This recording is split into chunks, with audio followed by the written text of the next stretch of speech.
Yung ating pong programa ngayon is the groundbreaking of our Salamat Mashwara Hall.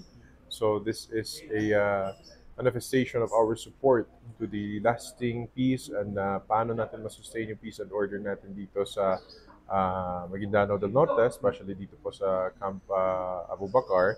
So tayo po ay nakipag-ugnayan at nakipagtulungan sa ating Philippine Marines nang sa ganoon po ay makapagpatayo po tayo ng isang hall that not na hindi lang magsisilbi bilang isang opisina, but also an avenue for conversations, consultations, where wounds can heal at pwede pong magsama-sama lahat at magkaisa para sa sustainable the peace and order natin dito sa Maguindanao del Norte.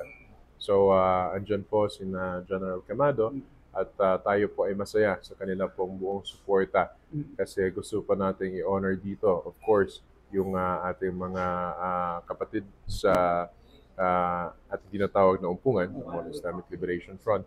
Kaya po ito ay pinangalan natin sa ating late Ustad Hashim Salamat. So, inshallah, this legacy of peace na magkasundo po lahat-lahat ng Bangsamoro at ng ating mga kababayan dito sa Maguindanao del Norte ay asahan niyo po, nakasama ninyo ang aming provincial government. Yes, of course.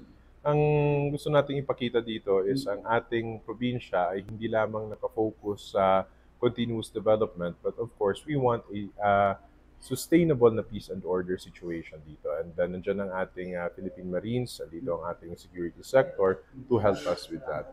So, asahan niyo po na hindi lang ito yung ating proyekto na ganito ang purpose. Marami pa pong darating, inshallah. So, Assalamualaikum warahmatullahi wabarakatuh. Kakatapos lang po ng groundbreaking natin para sa ating Salamat Mashwara Hall. At ito po ay ini-intend natin na magamit para sa mga usapin, para sa kapayapaan at pagkakasundo sa ating pong kasundaluhan, sa ating Marines, and of course our counterparts and our brothers and sisters from the Moro Islamic Liberation Front at sa ating mga community leaders para mapagsilbihan natin na maayos ang ating komunidad at ang ating probinsya.